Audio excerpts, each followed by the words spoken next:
Hi everyone, welcome back for chapter 30. What did you do? An enraged voice shouted. Jack's entire body screamed in pain to the point that even opening his eyes hurt. Still, he cracked them just enough to see. Only apparently his eyes weren't behaving like they normally did. Everything was swimming like he was underwater still. 1 second he could see Leanne, her face flushed with rage below her hood as she screamed at him. But then the scene waved out and a different scene floated up. What did you do? A girl's voice said, a familiar, if much younger voice. I lost the pail, the boy's voice said sadly, just as young and just as familiar. Jack rubbed his eyes and Leanne was back, still screaming at him. You threw everything away. Do you realize how pathetic that is? I did what had to be done, he told her, pushing himself to his feet, only there was nothing to push on. Everything felt too uneven, too much like liquid to get any kind of purchase. Again, the young boy and girl floated up and he watched as they looked into the well at the top of the hill. It's gone, the boy said with a pathetic frown. There's no way we can reach it. You're going to be in so much trouble, the girl told him, laughing.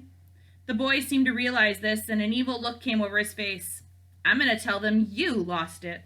The girl stopped laughing abruptly. What? You're lying. So, the boy said, grinning at her, I'm telling on you. With that, the boy turned and ran toward the edge of the hill where they were standing on. No, don't, the girl yelled, running after him. I'm telling, you can't stop me. The girl screamed in frustration and then pushed the boy hard in the back.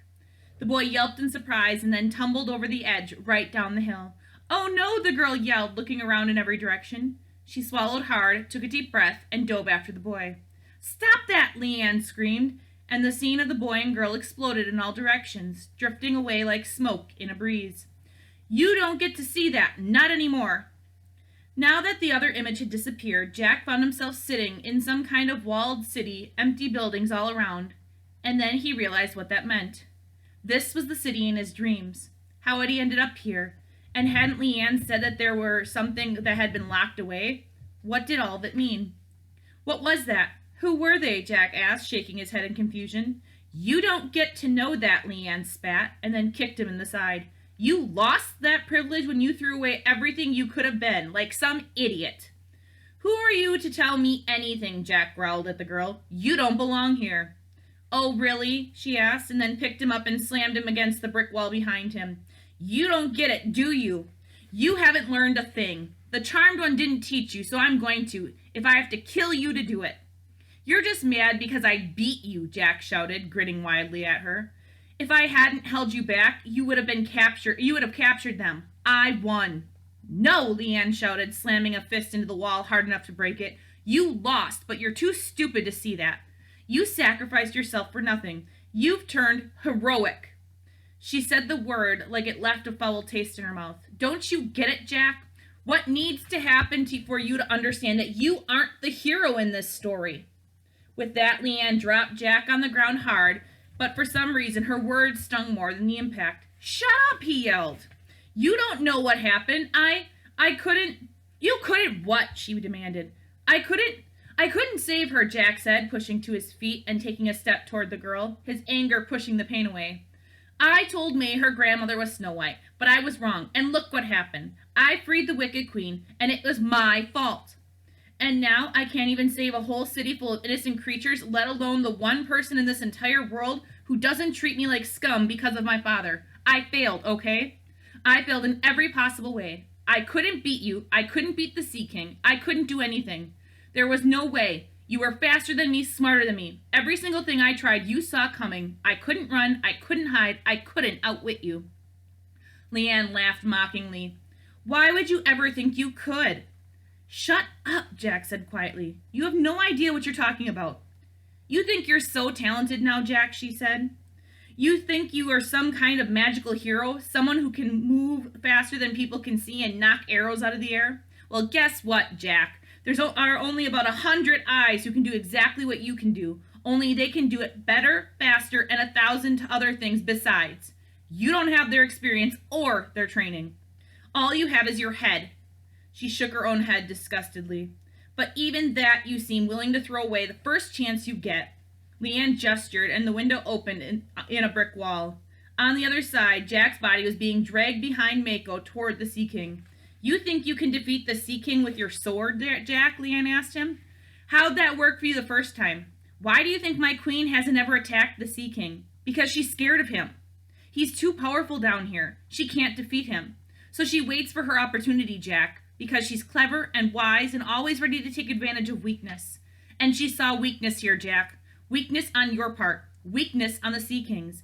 And she's already set things into motion, thanks to you. What things? Jack asked, his anger being replaced by a feeling much closer to shame. If the Sea King's too powerful in the ocean, where do you think she wants him? The girl asked him, her eyes burning with fury. Jack felt a tug as Mako slapped his body in the face with his tail over and over, trying to wake him up. You're saying, Jack started, but Leanne interrupted him. The sword is just a tool, you idiot, she yelled as the walled city began to fade away. Stop depending on it and start using your head again. With that, Jack woke up to an extremely displeased Sea King. A very displeased Sea King with a glowing golden trident aimed at Jack's chest. You invaded my lands, human, the Sea King said, his voice strangely calm. You escaped from the cages I put you in. You attacked my soldiers. Abruptly, the merman unfolded to his full height. For those crimes alone, I might have granted you a swift death, but then you stole my daughter from me. His eyes flashed and a bolt of solid light exploded from the trident, crumbling the coral floor just inches from Jack's chest. For that, you and all your kind will be wiped from the face of this world. Your Majesty, Mako said, holding up his hands. It is possible that we do not know the full story. Your daughter has left before in the company of humans. With that prince, the Sea King roared, and then turned to Jack. Tell me truthfully, is the human prince behind this? It wasn't easy to think under this kind of withering gaze, and Jack wasn't really in the best frame of mind to begin with. Behind this, he said bitterly. There's the pirate who's working for him, we think, but Bluebeard's pretty much useless in all this. He is involved, Mako said, but she said... Whatever else the merman intended to say was drowned out by the most horrifying roar of rage Jack had ever heard. The whales guarding the throne room fled in fear, and the remaining coral began to crumble to the floor, huge pieces falling with enough force to crush the life out of a merman. Or Jack. Mermen and merwomen screamed, fleeing for their lives, leaving Mako and Jack alone with the Sea King, walls tumbling and crashing around them. We shall wipe their species from this world, the Sea King roared amidst the chaos. Starting with the prince, from this moment on, we are at war. And that is the end of chapter 30. I'll see you guys next time. Bye.